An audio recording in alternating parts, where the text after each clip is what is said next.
Hi, I'm Jack, and welcome back because I am here to give you guys a review for the newest Sony movie in their Spider-Man film universe called Morbius. It stars Jared Leto, Matt Smith, and more, and it is directed by Daniel Espinosa. And before we get started, don't forget to follow me on social media. My username is down below at the bottom of the screen and in the description below, so don't forget to do that while you're at it. And with that said, let's get started. Morbius follows Jared Leto as Dr. Michael Morbius, a biochemist who's dying of a very rare blood disease, and he tries to find ways to cure himself, and he ends up trying to mix his blood with vampire blood, and he ends up becoming a living vampire. This movie has been delayed numerous times. The very first trailer came back around early 2020, right before the pandemic started, and it's been delayed ever since. I've been waiting years to see what does Sony have in store with this movie. Like, how do they want to use Morbius to expand this cinematic universe off of Spider-Man characters that they've been wanting to create? And I was just curious to see how are they gonna bring in this very lesser known Spider-Man villain onto the big screen. And to kick off the positives, I just thought Jared Leto and Matt Smith were fine with what they had to work with. I know Jared Leto had some mixed buzz as Joker in the DC movies, and I did like him actually a lot in that scene in Nightmare with Batman and him and ZSJL. But he's always gotten a bad rep for that, and I was curious to see what is this movie going to do for him now that he's doing a Marvel movie and a Marvel character that has never been adapted into the big screen before. And I thought he was fine with what we had to work with, and I thought Matt Smith was great. I really dug him in Last Night in Soho, and he was, of course, Doctor Who. And he does some really cool, there's some nice stuff he has to do in this movie. They both, especially Matt Smith, seem like they're having a lot of fun with this movie. There's some interesting moments they have that I think their dynamic was nice with what it was.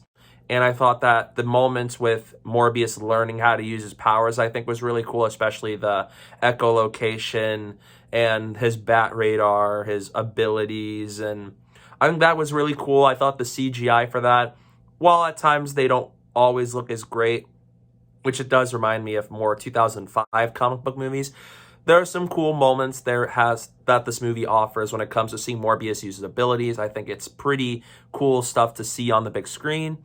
And the action sequences were pretty decent from time to time. Some of them actually look pretty cool. Some of them are just iffy. And I thought there was a good story idea that this movie has to offer with a biochemist who tries to find ways to cure himself despite his blood disease, and he ends up turning into a vampire. I thought that's a good story idea, and there's not really many movies I can think of now that has that kind of idea.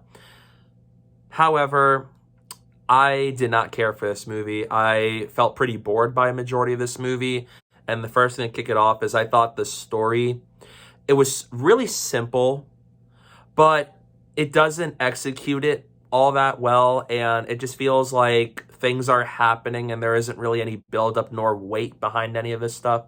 There's a whole romance plot line that Morbius has with a doctor that he works with, and I never really felt any chemistry between the two of them. It just felt there, and I was more interested in just seeing Morbius and his abilities and him just deal and how it affects all these other people. I was more interested in that than the romance storyline that they looked like they had between him and the doctor. And I didn't really care for just some of the moments here. I thought the humor, which isn't as heavy, but is humor in this movie, and it fell flat a majority of the times. I only maybe chuckled like once or twice. And I just thought the movie was very oddly paced. Like, it starts off at one place and then it just goes very slowly, and it just takes quite a bit for Morbius to finally become a living vampire. And it also just doesn't help that so many of the characters here feel so underutilized. Like Tyrese Gibson, for example, really enjoy him in the Fast and Furious movies, and he was marketed a good bit in the movie's trailers. And in this movie, he's not really in it all that much. A lot of characters aren't in it as much as I thought they were. The only main stars were basically Jared Leto and Matt Smith. and there was such a extreme lack of character development. Like, Morbius is a decent character. He's never really been like a favorite of mine when it comes to Spider-Man villains, but this movie didn't really develop him as much. It didn't feel like he had a character arc. It just felt like things were happening to him in the moment, and it just goes from there. And I never felt like he changed from start to finish, and I never really felt like there has been characters that were as memorable as maybe Morbius and Matt Smith's character named Milo. And I thought that just the whole story feels kind of generic. It does a lot of things that I expect, and it feels very predictable at times. It never did anything that threw me by surprise or caught me off guard. I expected some things to happen as this movie plays out, and I was right. It never does anything to throw twist at me. It never surprised me, and it wasn't all that interesting of a movie. At times I felt like I was kind of tuning out from what was happening on screen. It just felt like they had an interesting story idea, but it wasn't well executed enough for me to be invested in what is happening. And just like in the trailer, there's also like some horror elements added, especially if you watch the trailers. And I didn't think they were all that great to me. The way they were shot and filmed, I think were fine. I just never felt any tension because I didn't know the characters well enough to be invested or to be scared that something is going to happen to them. So a lot of these moments come off as weightless to me, especially in the third act of this movie. Like, things happen, Morbius does this and that, and characters do this, that, and I don't feel anything because I wasn't invested in this movie, nor was I as engaged with these characters that the movie's trying to get me to care about. But they didn't get as much development for me to want to be invested in what is happening with them. And so because there was such a huge lack of character development, it made a lot of these moments, whether it's a horror moment or an emotional moment or just a standard conversation between the characters, it just doesn't do anything for me. It falls very flat for me. And then the third act, while there's some interesting moments and some decent moments that come out of the third act, some of the action pieces are pretty solid. Even though at times it looks kind of dark to see and there's all this debris around Morbius and the villain, and it just, at times it makes it like it's hard for me to try to make out what is going on. And things happen in the third act that when it was resolved, it never really felt like my heartstrings were pulled. It never felt like something big just happened. It was like it happened and I'm just sitting there just like, okay. And not only that too, and then the movie just continues for another few moments and then it just ends so abruptly. Like, I sat there just like, what? This is the end?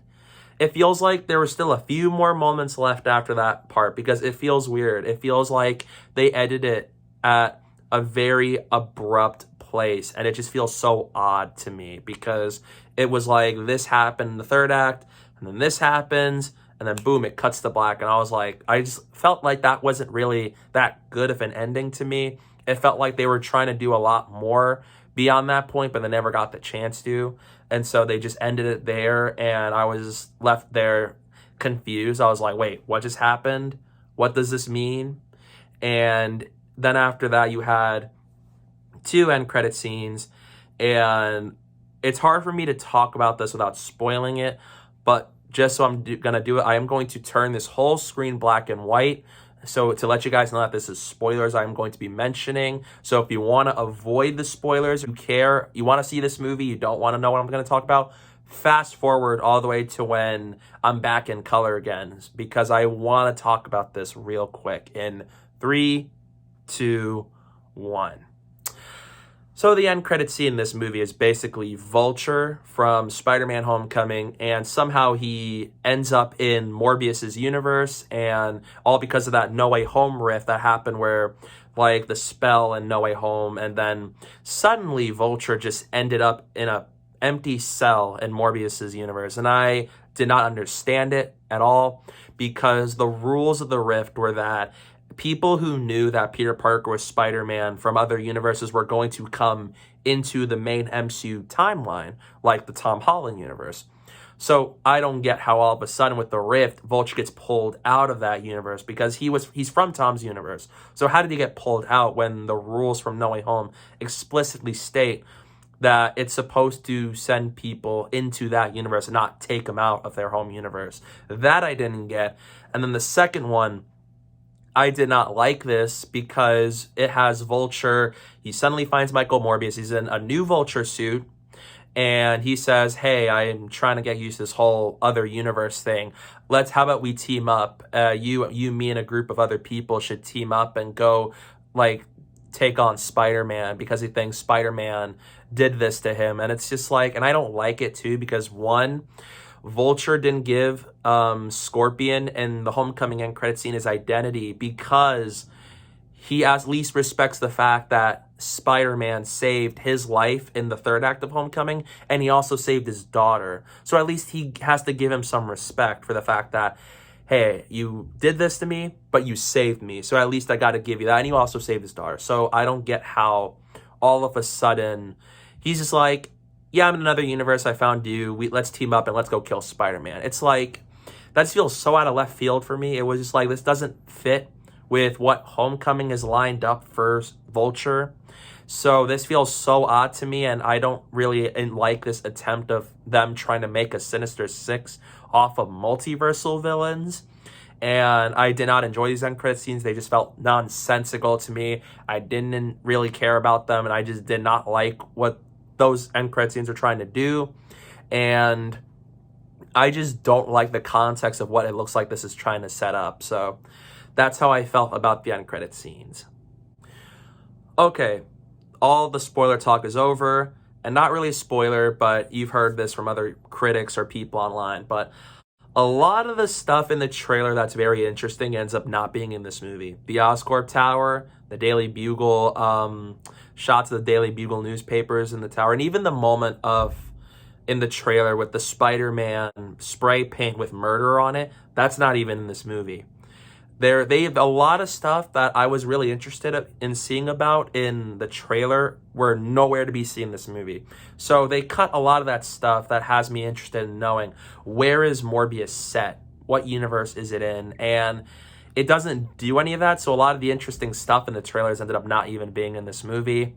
And that actually hurts the movie quite a bit because the rest of the movie was just kind of bland and devoid of substance. And so I was just sat there just like, really? They got rid of all of this? Because that stuff was actually pretty interesting compared to what we had here. So yeah, in conclusion, I didn't really care for Morbius. It's a movie that I tried to be open-minded for, of course, when I came in, but it just didn't do anything for me. I felt like it was just a mediocre movie that tried to introduce this character but turn him into an anti-hero, and I feel like it just does not work for any Spider-Man villain who is not Venom.